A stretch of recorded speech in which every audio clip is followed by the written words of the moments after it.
Hi everybody and welcome to this webinar, Building Enterprise-Grade Serverless Applications. I am Alex Azelboni. I'm a technical evangelist at AWS. You can find me on Twitter or on LinkedIn or any other social if you have questions after this webinar. Let me tell you a little bit about me. I am a software engineer. I have a web development background. If you already know me, you know that I'm a serverless lover. I do a lot with AI, and I've been an AWS customer for quite a few years since I joined quite recently. So today, I want to tell you about how to build an enterprise-grade serverless application, and I can tell you, I really remember when AWS launched AWS Lambda and API Gateway in 2014 and 2015, when it was all very, very new, all this serverless thing. And I can tell you so much has changed. Well, since then, many of the world's largest companies and well-known brands, such as Coca-Cola, have actually adopted serverless architectures in their systems. I can share with you today that Lambda is being used by 9 out of 10 of the largest AWS accounts. So this really demonstrates how serverless has grown from a very, very brand new idea to an actual best practice in our industry. So these are some of the organizations that use AWS Lambda worldwide. I'm quite sure you know some of them, like Airbnb or iRobot, Twilio, and Coca-Cola. So today I want to tell you why this is happening, what are the key trends that enabled this in the last couple of years, and but first let me tell you a little bit about some of the other customers that use AWS Lambda in production. For example, iRobot is currently doing more than 1,000 Lambda deployments every day, and they do this for their serverless IoT backend, which is now powering more than 2 million connected vacuum cleaners. That's quite a scale. And another great example is Nextdoor. So they replaced their Apache Flume platform for data ingestion, and they replaced it with that completely serverless data pipeline that is now handling more than 3 billion events every day. Another example that I like quoting is Revel. So they had this video transcoding pipeline, and they managed to reduce the time to translate a video down 95%. And at the same time, they are now spending just a fraction of the cost that they used to spend with server-based solutions. Because the power of Lambda is that it helps every business deliver results faster, and it does it by reducing the need for you to manage servers. So it actually simplifies the job to build these scalable solutions on AWS. And so let me tell you what are the key trends that enable this. The first one, in my opinion, is the rise of managed services. So there is a growing number of fully managed services. You can think of managed service as a service that does not require developers to use or even to know about infrastructure. The second key trend here is the transition globally, the rapid transition from monolithic architecture to small and independent microservices. The third one is the rise of these new stream-based processing kind of use cases and a much simpler approach to parallel computing. New approach that, of course, does not require managing your own servers. And the fourth one is the increased use of event-driven architectures. So this event-driven implementation allows you to build more efficient systems that only react when there is some work to be done. So it allows you to build much more efficiently. So what does Lambda mean? What is AWS Lambda? Well, it's only one component of the spectrum that AWS offers. So we have EC2 and containers and Fargate, and Lambda is the serverless portion of our compute portfolio. Like all the other serverless offerings, it abstracts away all the challenges of managing infrastructure so that your development teams and your individual developers can, they can avoid managing their infrastructure and focus on the business logic rather than thinking about fleets of servers on which their business logic runs. So it actually means There is no server management. There's no need to provision or to plan for peak capacity.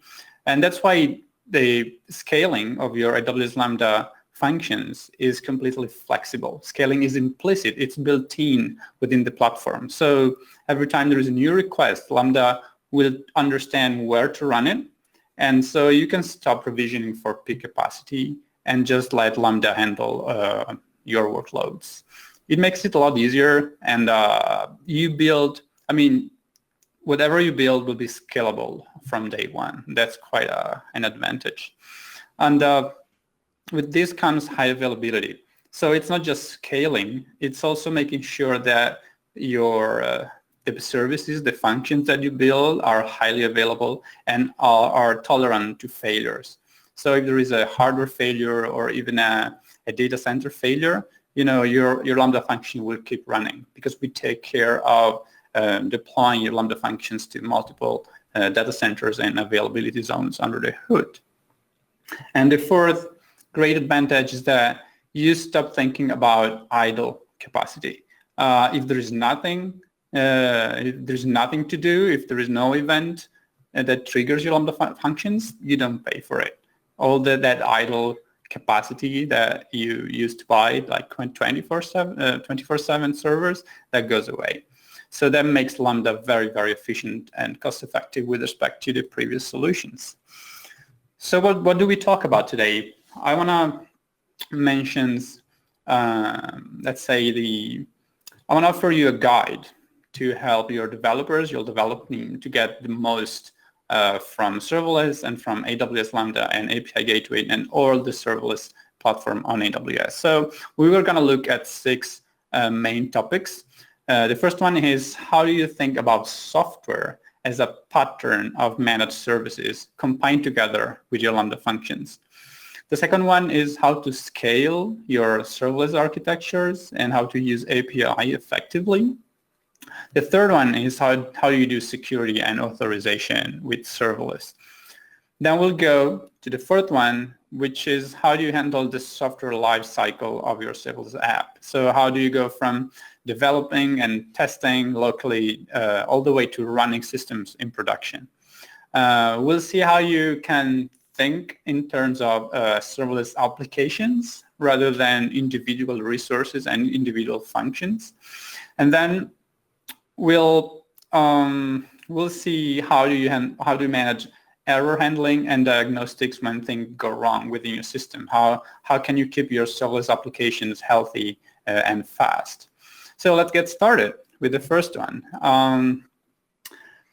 How do managed services and Lambda functions fit together? So you can think of them as building blocks that snap together easily with built-in integrations to create any kind of working application. So today, AWS has a full portfolio of managed services, and they span many, many areas, from compute, like AWS Lambda, to storage, like S3, or databases, such as DynamoDB, or IoT, messaging, edge computing, orchestration, and many more. So there is one thing that all these services have in common, and it is that when you use them, you don't really have to worry about the infrastructure inside them or under the hood. You just call their APIs. They are services that do one thing really, really well.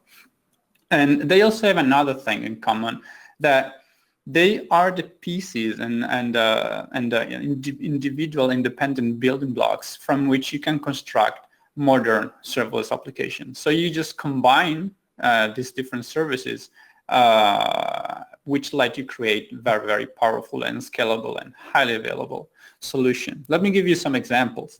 So if you combine AWS Lambda with Amazon Kinesis, for example, you get a serverless analytics processing solution. So using these two services, you can quickly build a system to aggregate clickstream analytics or to analyze security logs within your system. So it is so fast to build because all of the work is already done for you. So the job of storing, streaming, and processing records is built in within Amazon Kinesis, and AWS Lambda will pull the records stored and processed by Amazon Kinesis. So all you need to do is add your code and tell Lambda what kind of analysis you need to perform on each record. That's it.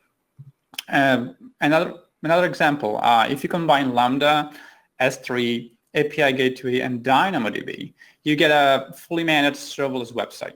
So your static content goes into S3. You serve it through Amazon CloudFront eventually if you want to have a CDN to optimize latency. Then you have Lambda and Dynamo to handle your dynamic content. And API Gateway can provide all the HTTP endpoints for your front end, for your client application to invoke the server-side logic. And the great thing about this is that once you start getting more customers, this all scales automatically for you. So the most important lessons here is don't build things that you have to build because they've already been built by someone else. So just combine services that already exist. It allows you to save time, to avoid operational pain, and just let AWS do the hard work while you'll take all the credit and build scalable solutions. There are so many patterns for the cloud era, probably too many to describe. And we keep adding more. Customers keep adding more all the time. Basically, every managed AWS service can be combined with Lambda to make some sort of pattern. And there are even third-party services that allow you to create even more patterns. So with so many services, with so many options, how can we understand these patterns better?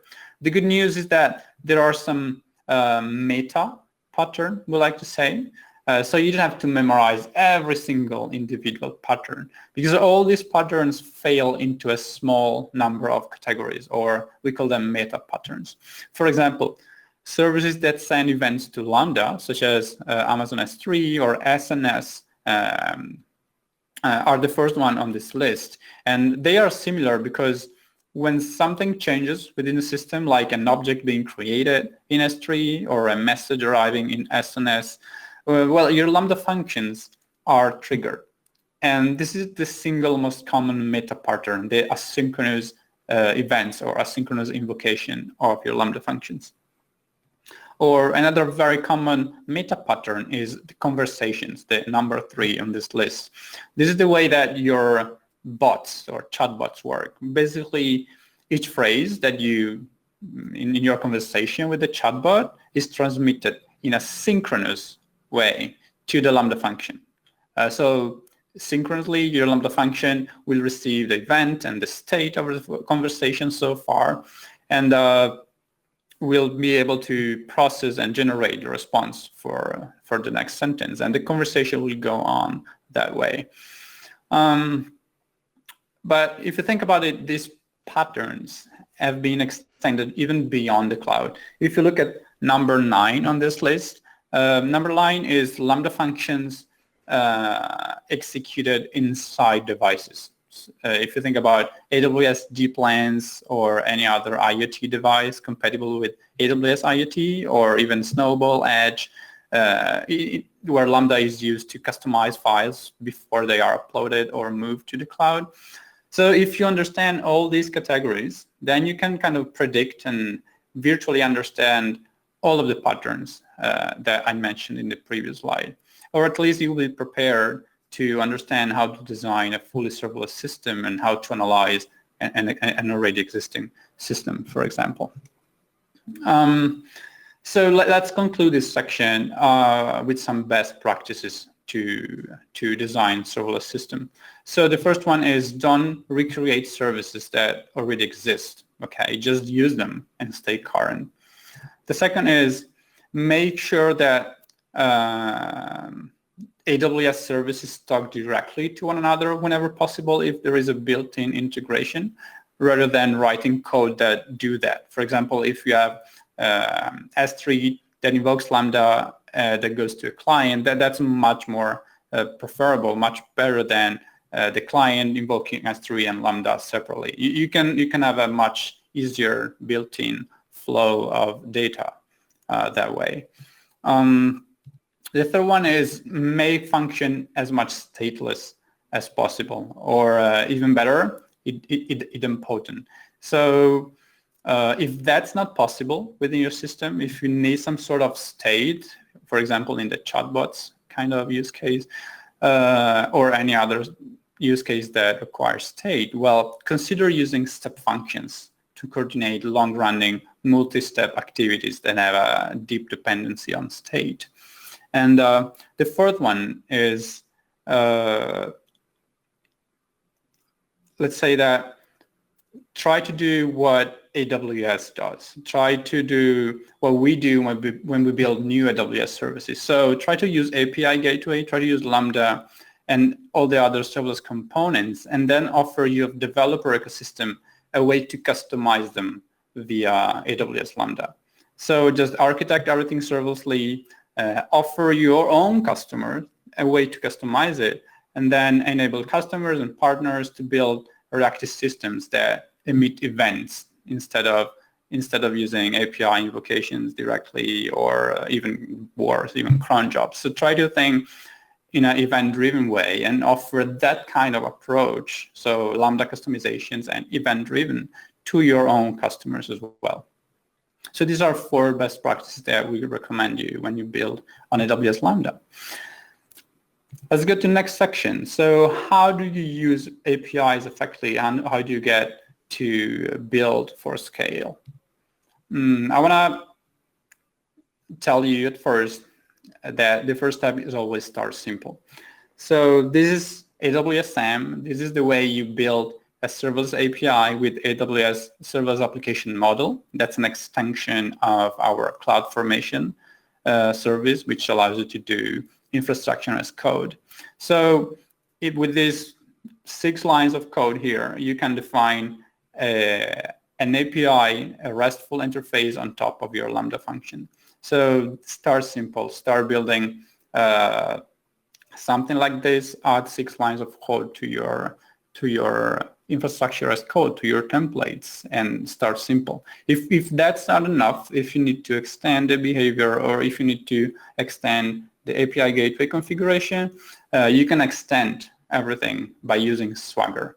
So this is the same. AWS SAM allows you to define all your API in the Swagger 2.0 format, and that allows you to add more customization and API gateway personalization. Another suggestion is try to choose the right API endpoint type in your API gateway resources. What is an API endpoint type? Basically, that determines where your clients, your client-side connections actually connect to the API. So there are 3 different types. The first one is FJ optimized, which is the traditional one that we launched in 2015, and that is designed for mobile clients and, let's say, worldwide distributed clients, because it's based on an integrated CDN, our CloudFront, Amazon CloudFront. So it enables clients to connect to the closest point of presence or edge locations. We have more than 100, almost 120 around the world right now. The second API endpoint type is the regional API endpoint. So these are designed for your EC2 clients, so that they don't have CloudFront in front of them, and you can invoke the regional endpoint from within the region, so within the same region as the API. So that allows you to have a better control of who is calling the API, and you don't need to have a CloudFront distribution, which is a public endpoint. And if you don't actually want to have a public endpoint at all, you can actually have a private API endpoint. So this is designed for VPC access only. There is no internet access needed, and you can invoke these APIs from within the VPC. If you have services on EC2, or if you have different services in different VPCs, you can even use that because it's powered by the private link VPC endpoint. Let me tell you about how you manage throttling and rate limiting. This is kind of new. I think we announced this recently, that you can protect your backend at each individual method. So you can specify a rate limiting at the method level, not at the API, not at the path but at the method, so like get, post, put, and so on. This allows you to protect clients in a way, but you can also configure usage plans so that you can limit the number of requests per second, or even the number of requests per day or per week or per month. This allows you to, based on the API keys or usage plans, it gives you a more granular control over who can or how much they can invoke your APIs. So let me give you a little summary about the most recent API gateway updates and the feature enhancements. So I already mentioned one, very fine-grained method level throttling and rate limiting of your API methods.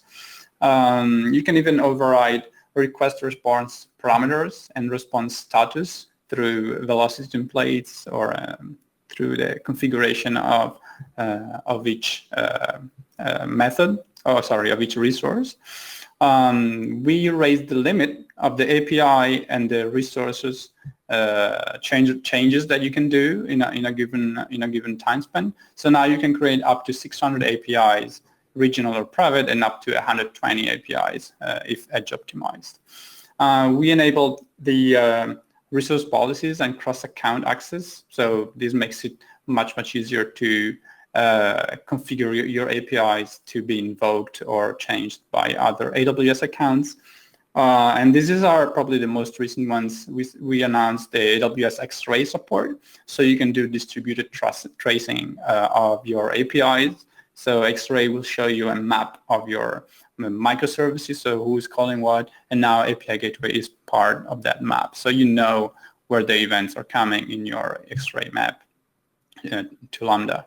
And then we announced OpenAPI 3.0 support so that you can import or export OpenAPI 3.0 format. I think you can even import Swagger and then export OpenAPI. So it gives you some flexibility about integrating third-party tools or even importing already existing APIs. Okay, so we talked about how do you make serverless applications scale effectively.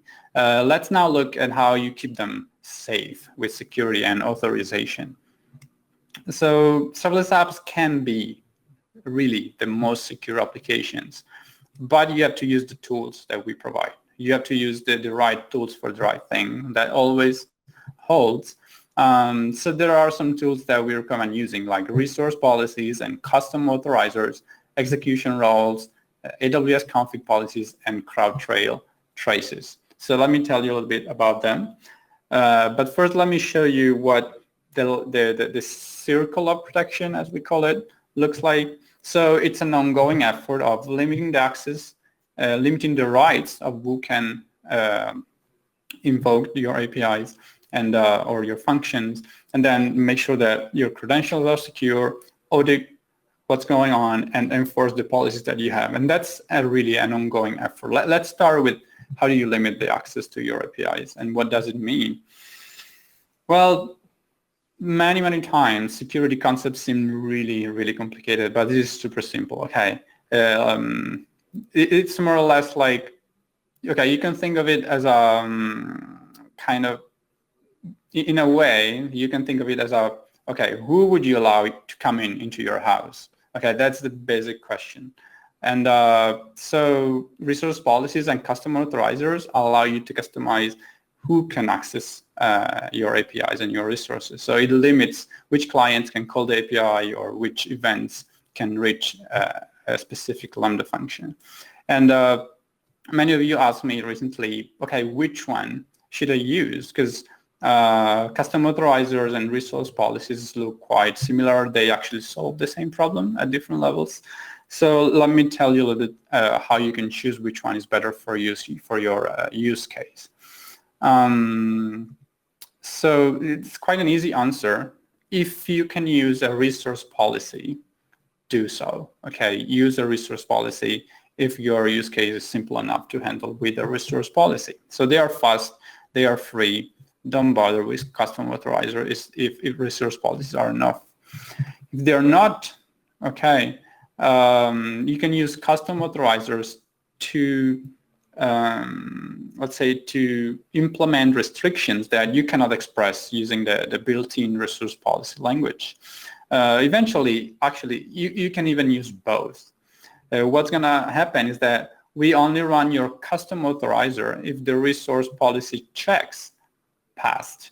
Okay, what do? We do the pre-authorization, the post-authorization with the resource policies, but if there is nothing wrong here, we go on and run the custom authorizer if present. So that allows you to go all the way to the custom authorizer only if needed. What about execution roles? So think of it as your kids, okay? You probably already know all about this.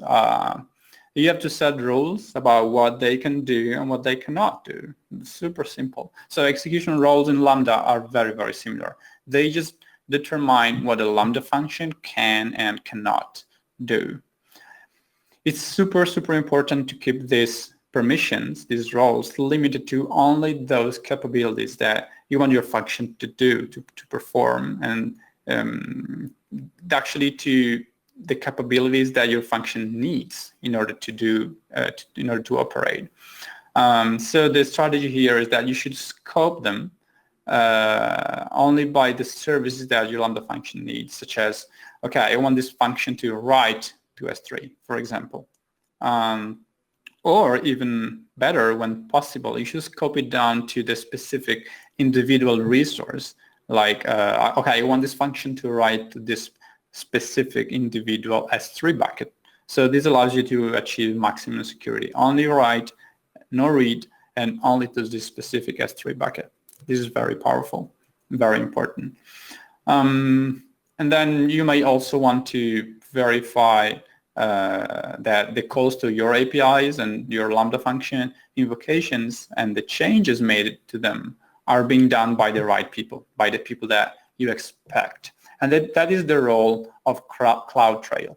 So CloudTrail provides the auditing of all the changes that happen within the system, and you can even use it to track every single Lambda function invocation, right? So it gives you the ability to review and prove that your security settings are doing what you intended, what you wanted. You might even want to enforce a specific kind of policy, such as ensuring scope resource policies on all your APIs, or ensuring that you don't have any publicly callable Lambda function. You can also do that. So you can use AWS config, which will verify and apply any security and authentication related policies on AWS resources. So AWS config to verify before anything happens, and CloudTrail to validate after the fact has happened. So these are the two tools that you can use to do auditing and config policies. So what happens when you have to access third-party systems that require some kind of credentials or passwords? So maybe they require an account name or a password. How do you handle that in your serverless application? So the answer is quite easy. Fortunately, we fixed the problem. A lot of customers ask us to work on it, and we recently announced the AWS Secrets Manager. So it's a fully managed service that helps you protect access to your applications, your services, and your IT resources. So it even helps you to easily rotate, manage, and retrieve database credentials or API keys or any other secrets that you might have in your application. Not only that, it also helps you secure and audit and manage secrets used to access resources within the AWS cloud itself or any other third-party service. The good news is also that with the Secret Manager, you can work really, really well with AWS Lambda. So you can easily retrieve and use the credentials for these third-party services such as Slack or Facebook without really having to store or manage these secrets yourself. So please don't store your secrets in your Lambda environment variables. In some use cases, you may want to use the System Manager Parameter Store. it allows you to also store secrets, but it doesn't come with automatic rotation or built-in integration with AWS databases like RDS, for example. So if you know that your secrets never change or that you cannot rotate and change them in some very specific scenarios, you may want to go for the parameter store as well. Great. So let's move to the next section, which is about managing your software lifecycle. So we have seen how you build, how you scale, and how you secure your applications. But then at some point, you also have to automate the CI/CD pipeline and kind of work in a team. So let's see how you go about that. For example, you may want to develop your code within the AWS Cloud9 IDE or any other IDE that you prefer. You can store your code on GitHub or even on Amazon Code Commit. You can build and test your code locally, but then at some point you may want to run your tests as part of an automatic pipeline using code build. You can use CloudFormation to deploy your apps, and then you can use Amazon Code Deploy to do incremental rollouts and automatic rollbacks. If you combine all these building blocks together, you can build your own CI/CD strategy with Amazon Code Pipeline. Of course, you can bring any other third-party alternatives, and a very nice way to bring your team together is also AWS CodeStar. So that allows you to let your team collaborate on dashboards and code, pull requests, and customize their CI/CD pipeline. There are a lot of options in this space, so feel free to use the tools that you're already comfortable with, or learn the AWS Code Suite. Let me tell you about some of the best practices for your serverless development. You may want to store your code in a repo and trigger the automatic CI/CD pipeline every time there is something. There is a change, every time you push some change in your Git repo. You may want to test and debug locally. If you have multi-region or multi-account deployments, you can use the built-in capabilities of Amazon CloudFormation. And okay, this last one is really super important. You should deploy incrementally. Both Lambda and API Gateway include built-in features, built-in incremental deployment capabilities. We call them weighted aliases for Lambda and canary stages for API Gateway.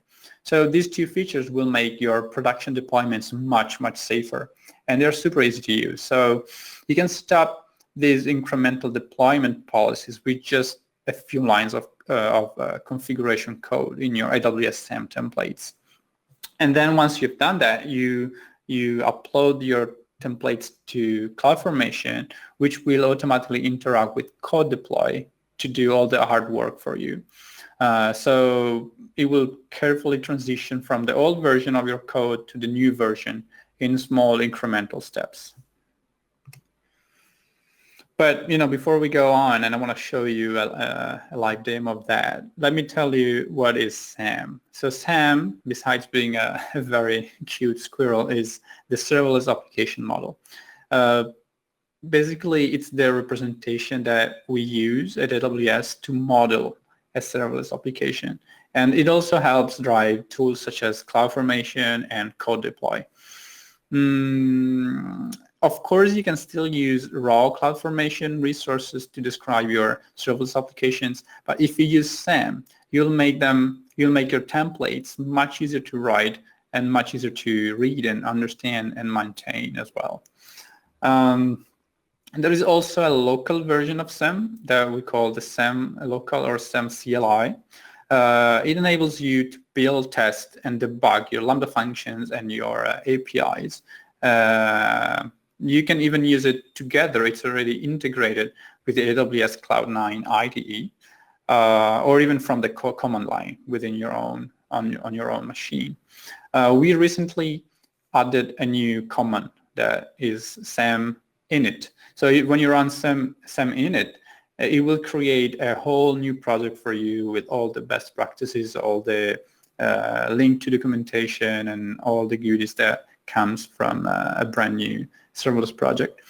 And don't forget that SAM and the SAM CLI are both open source on GitHub. So you can go on and read the discussions and read what the team is building in the next pull request, or what issues are open there, so you can contribute or help us prioritize. So we'll keep improving it with your help.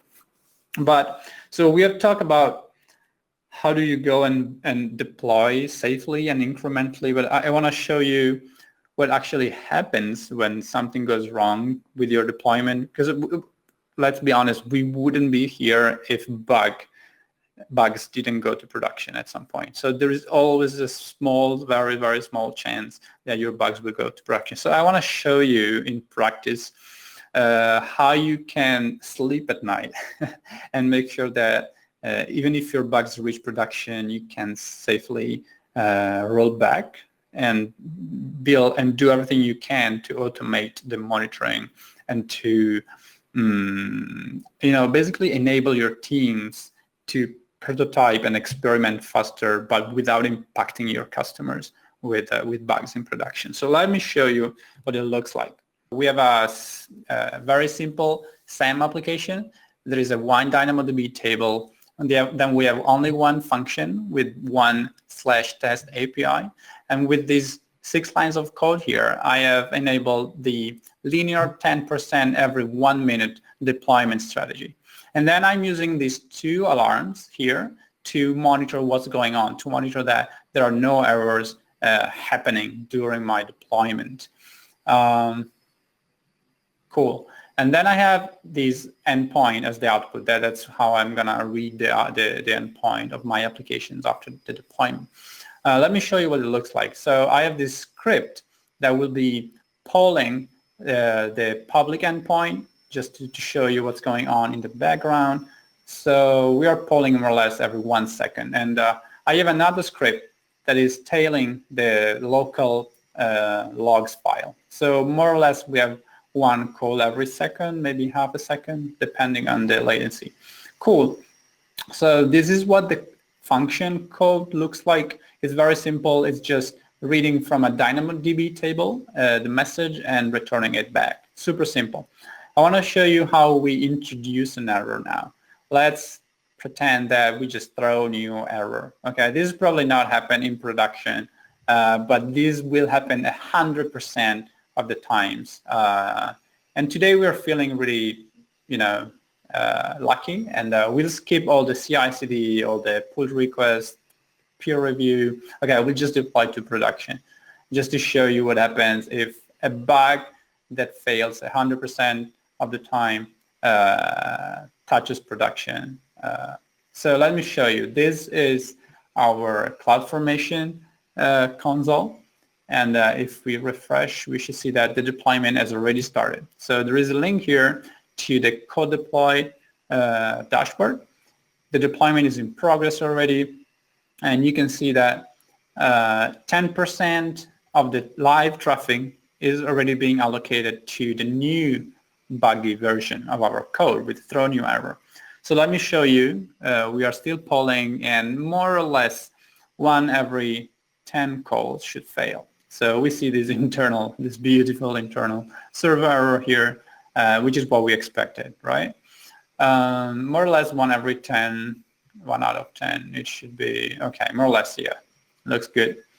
So 90% of the traffic is still our old code, 10% of the traffic is the new code. So what we expect now is that we go back to the code deploy console, and we expect that 10% to go back to 0. So we are now in the allowed traffic phase, which is in progress. We could have set up the before allowed traffic and the after allowed traffic hooks, but we didn't, just to keep it simple for you.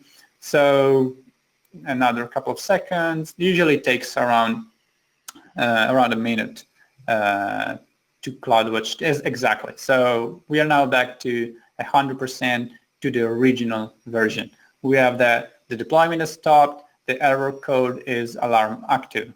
Okay, that was quick. So if we go back to our polling script, it's now okay. There's no errors anymore, and that's what I expected. Let me clear and show you.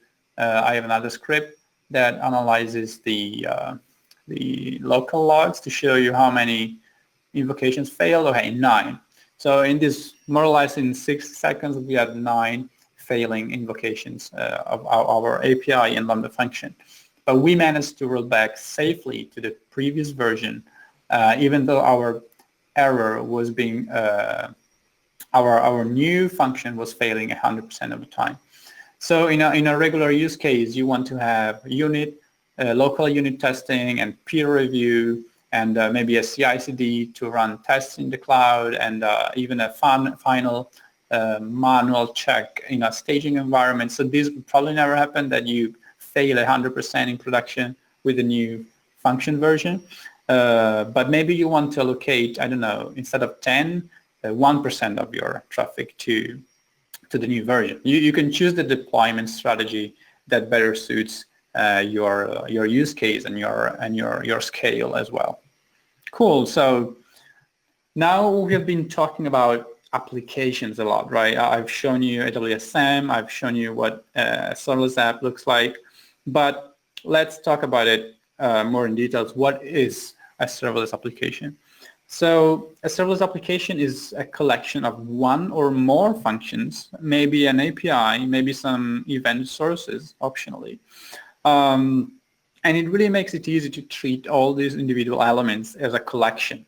Okay. In other words, we might say that a serverless application is a microservice that's built using fully managed services such as Lambda, API Gateway, and DynamoDB.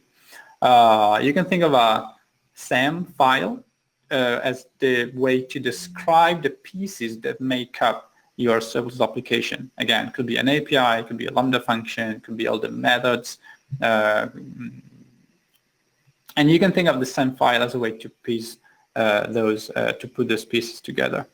And that's exactly what you can do with the serverless application repository. So once you have defined your application, the next thing you want to do is to share it with someone. So with the app repo, you can share your applications at 3 levels. First, within your AWS account, so private applications.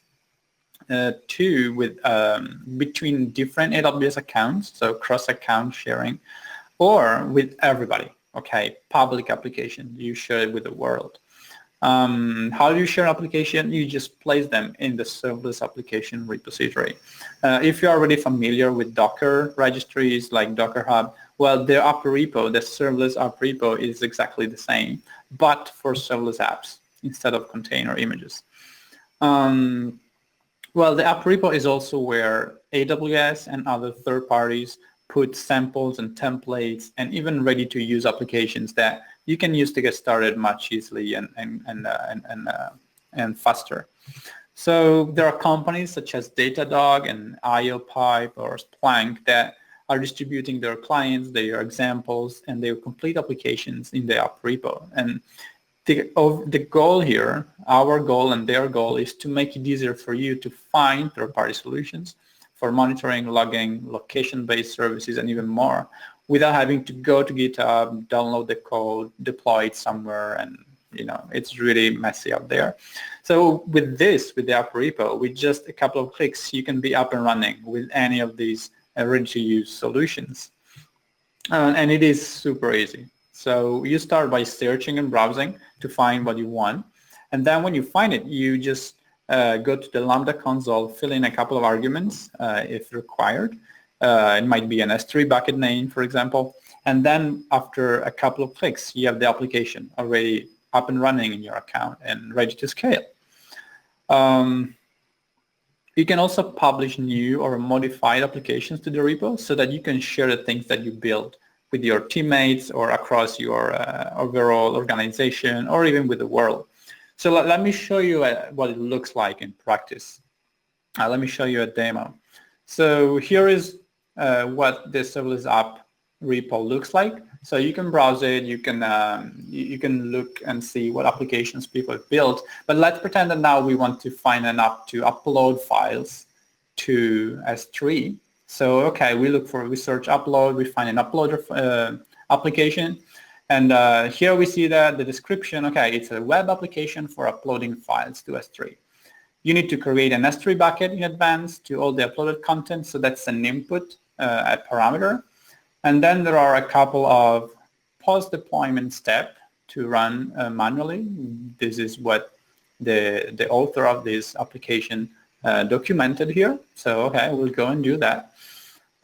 It looks like something we want to do, so let's see how we go and deploy it. So here you have a recap of the application. You can see the permission that you will allocate to the Lambda function. You can see the full template, so you can expect it and learn from it and make sure it's exactly what you want. We can see that there is a bucket name parameter here. So we probably will need to deploy a bucket first, and it's a MIT license. Okay, cool. So yeah, there is a parameter called destination bucket. So let's go to S3 and create one just for this demo. So serverless app uploads. Great. Let's copy that and create it. It's an empty bucket. So this is where we're going to deploy, to upload our images. We're just building a simple way to upload images, and maybe we'll find another way to resize them and to serve them at different resolutions. So let's go back to the application and see if we can find a simple way to resize these images once we have uploaded them. Okay, there is an image resizer service. It looks like something we might need. So it reads images from an S3 bucket that we define at deployment, and to resize the same image, just give the dimension as a get parameter, width or 8 get parameter. Okay, cool. Let's deploy it. So we can review the permissions. It only requires read, no write permission. You can review the template. Okay, there are some inputs and some configuration. There is the Lambda function and the events. It also requires the image bucket. So let's use the very same bucket. So these applications will work together even if they don't know about each other. And cool. So it's now deploying. Let's go back to the other application that we previously deployed. It's already completed. So we can go and, as instructed in the documentation, we can go and change and do some manual changes to the API to add the binary support, because we're going to need to upload images, and API Gateway needs binary support. So let's configure the binary media type for any kind of upload, for any kind of file type. Let's redeploy the API to the production stage. And okay, we just added binary support and deploy. So now that we have redeployed, we should be able to check and use the production URL. Okay, this is the application, very simple UI, but we can now take an image like this Seattle image, we drag it, we drop it there, and it's been uploaded. Let's see if it's true. Let's go to X3 and refresh. Cool, we now have the Seattle JPEG file, and it's not a public file, so it's been uploaded, but it's still a private file on S3. And now we want to use the other application that we started deploying just a minute ago to actually go and resize that image on the fly with API Gateway and Lambda. So let's see if the other API has been deployed. Let's refresh the page. Yeah, okay, we have the image resizer API. We can click on it. We can go and read the production stage. So we copy that long URL just to make it quick. And we can now append the /seattle.jpg. And with that, okay, we are given the original file. So this is coming from S3, processed by Lambda, passing through API Gateway. If we now add the get parameter width equal, I don't know, 300, we expect the Lambda function to resize it. There we go. We now have a 300 pixel image. if we say 500 on the fly, we should have another resized version of this image. And that's it. So let's see what it looks like on CloudFormation. We have two independent CloudFormation stacks here, one for the app that allows you to upload images and one for the app that allows you to resize images. This 3 bucket is still there. There's only one image, so we are not really storing the updated images. But you may want to even extend it,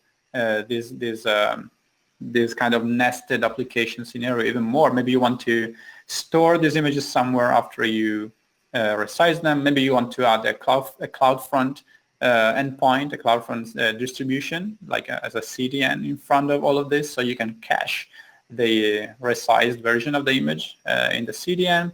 But again, this was a way to show you how you can create a fully functional new application by combining already existing applications in less than maybe 3 or 4 minutes. Cool.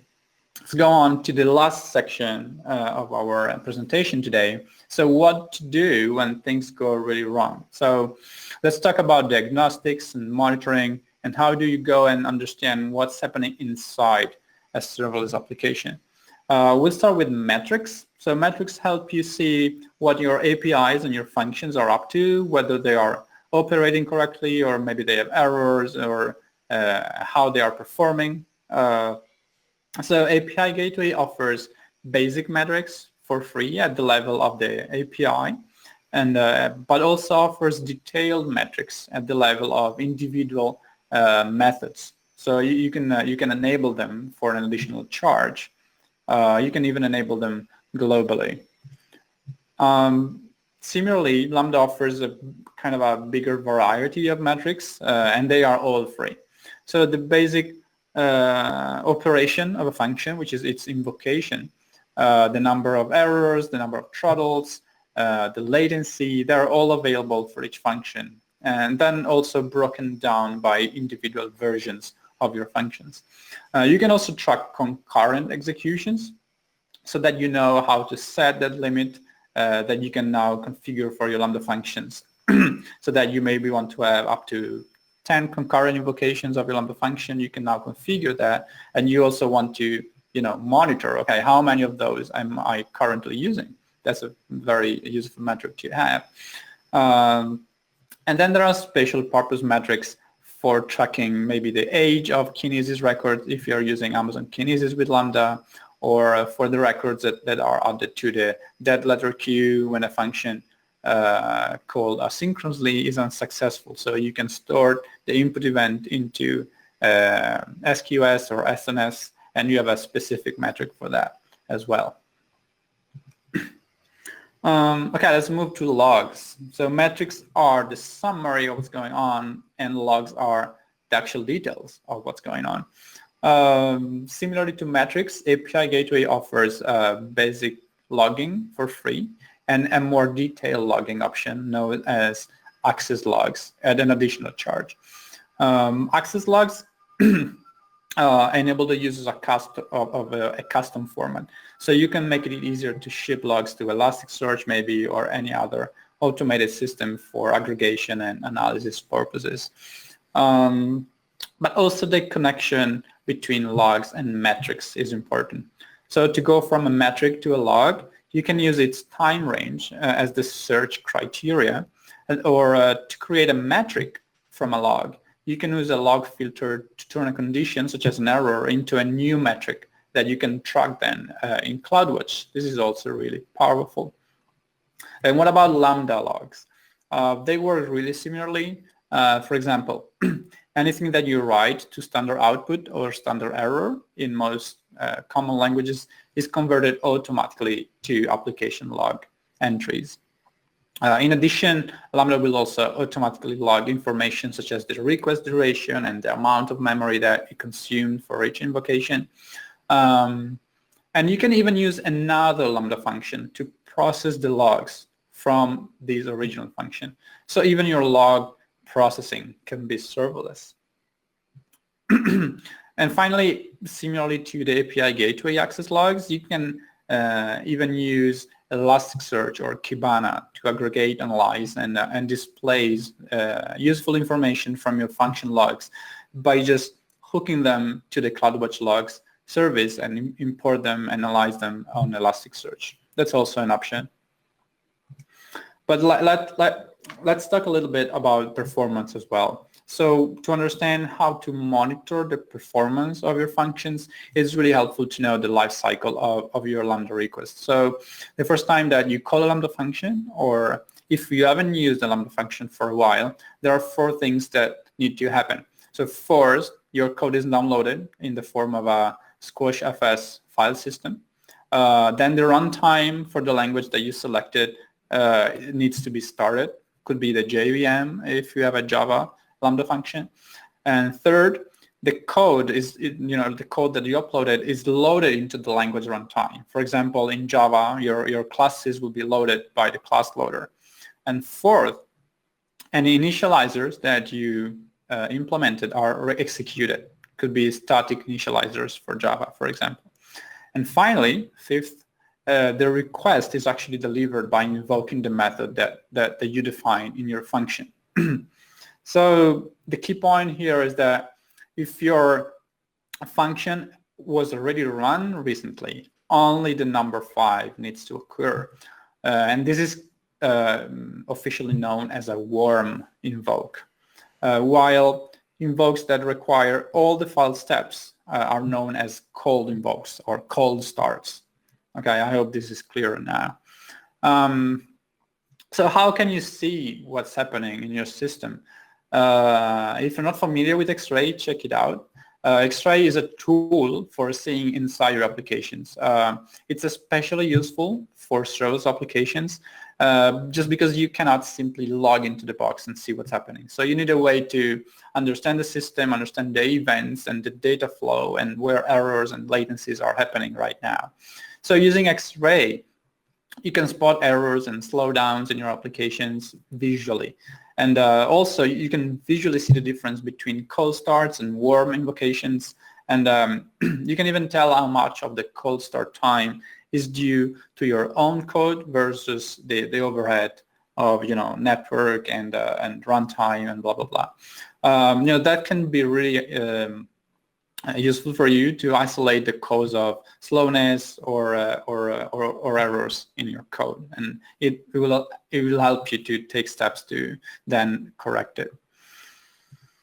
So what can you track in X-Ray for Lambda? It's a powerful tool, lets you understand how your application is performing, but in addition to tracking cold and warm starts, it can also tell you another few things. So first, how long your asynchronous events spend waiting in the queue, or how long the calls to other AWS services are taking. So you can do distributed tracing across different microservices, not just Lambda, and even whether those services are generating throttles or errors. So this is very useful as well in a distributed tracing kind of scenario.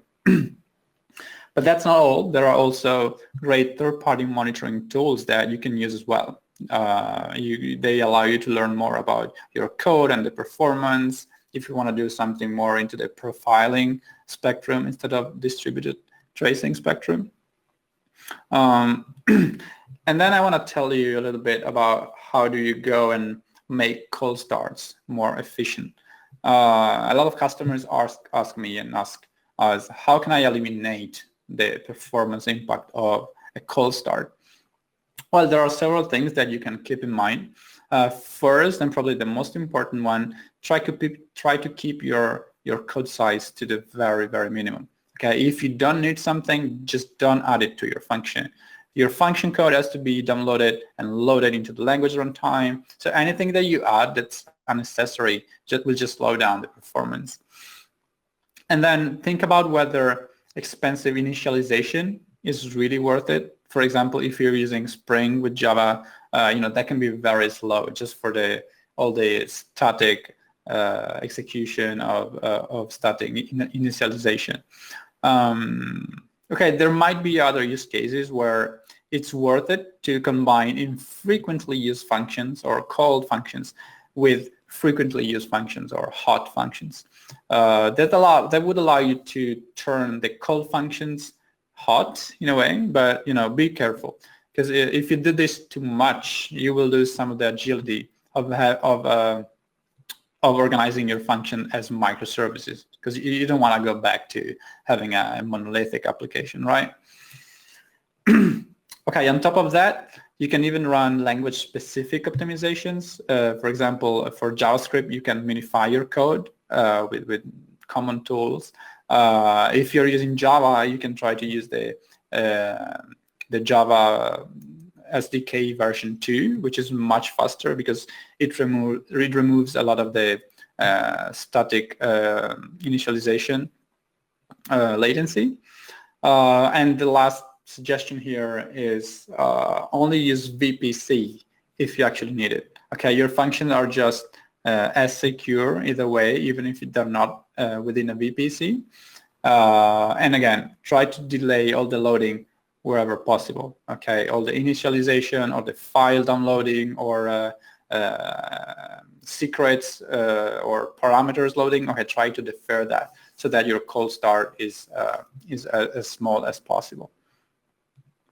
Okay, I want to summarize now because we are a bit out of time. So we discussed 6 areas for best practices in creating, deploying, and managing serverless applications. So the first one was try to use managed services and functions as design patterns. Don't reinvent the wheel.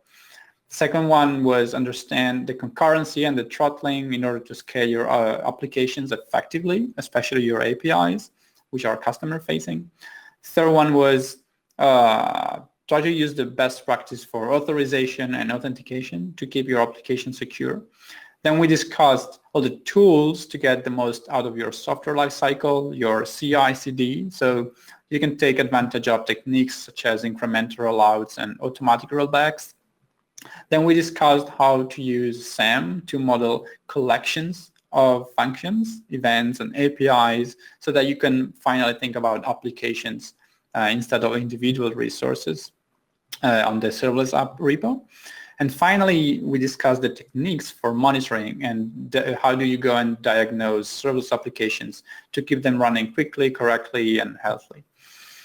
Cool. So I think now you're all set and you can start creating the best serverless applications out there.